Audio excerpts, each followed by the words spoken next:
World express में प्रस्तुत है वर्ल्ड मीडिया। नेपाल ब्यूरो प्रमुख देवेंद्र किशोर ढुंगाना द्वारा प्रेषित नेपाल की खास खबरें जो इस प्रकार हैं।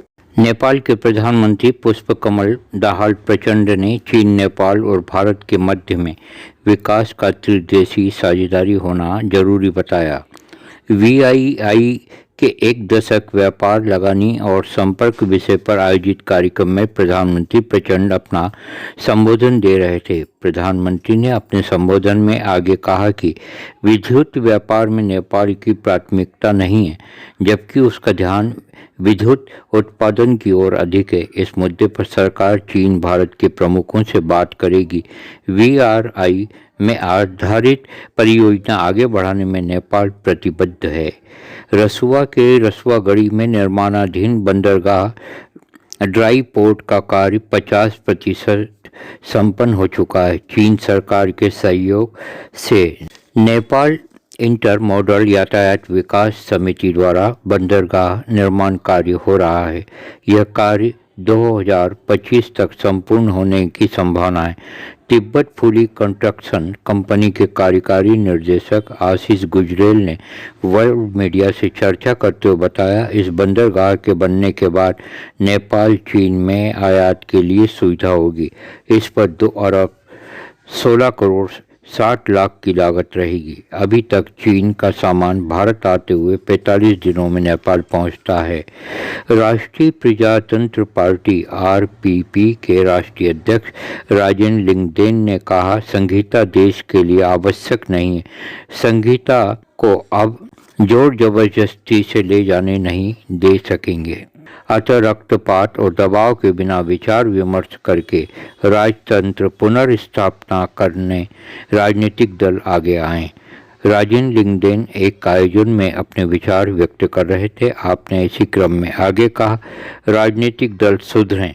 आरपीपी दशहरे के बाद भ्रष्टाचार के खिलाफ राष्ट्रव्यापी आंदोलन करेगी। जनता उसमें हिस्सा ले और सड़क पर उतरे। 2 खबरें और इस प्रकार हैं। पुष्प कमल दहल प्रचंड ने पहली बार नेपाल का प्रधानमंत्री बनने के बाद चीन की राजकीय यात्रा की। उस समय उन्होंने पेइचिंग ओलंपिक के समापन समारोह में भाग लिया। 15 वर्षों के बाद तीसरी बार नेपाल के प्रधानमंत्री बनने के बाद वे हांगझो एशियाई खेलों के उद्घाटन समारोह में भाग लेने के लिए फिर चीन आए हैं। हाल ही में चाइना मीडिया ग्रुप की संवाददाता ने प्रचंड से साक्षात्कार किया। इस दौरान प्रचंड ने कहा कि सौभाग्य की बात है कि मैंने हांगझो एशियाई खेलों के उद्घाटन समारोह में भाग लिया और चीनी राष्ट्रपति शी जिनपिंग के साथ दोनों देशों के सहयोग पर सच्चे दिल से आदान प्रदान किया। ये सब मेरे लिए बहुत महत्वपूर्ण है। हमारी भेंट में इस बात पर चर्चा हुई कि दोनों देशों के समान हितों को कैसे बढ़ाया जाए, नेपाल को अपने आर्थिक विकास में किस तरह की मदद की ज़रूरत है और इस तरह की मदद देने के लिए स्थितियाँ कैसे बनाई जाए। वर्तमान में इंटरकनेक्शन से संबंधित विषय पर अभी भी चर्चा की जा रही है, जैसे हवाई कनेक्टिविटी, रेलवे कनेक्टिविटी, राजमार्ग कनेक्टिविटी और इलेक्ट्रिक पावर कनेक्टिविटी के साथ ही हमने हमेशा की तरह इस बात पर भी चर्चा की कि नए युग और नई पृष्ठभूमि में दोनों देशों के बीच मैत्रीपूर्ण संबंध कैसे विकसित किए जाए। नेपाल में भारत के नवनियुक्त महावाणिज्य दूत देवी सराय मीणा वीरगंज पधारे। उन्होंने अपना कार्यभार संभाल लिया।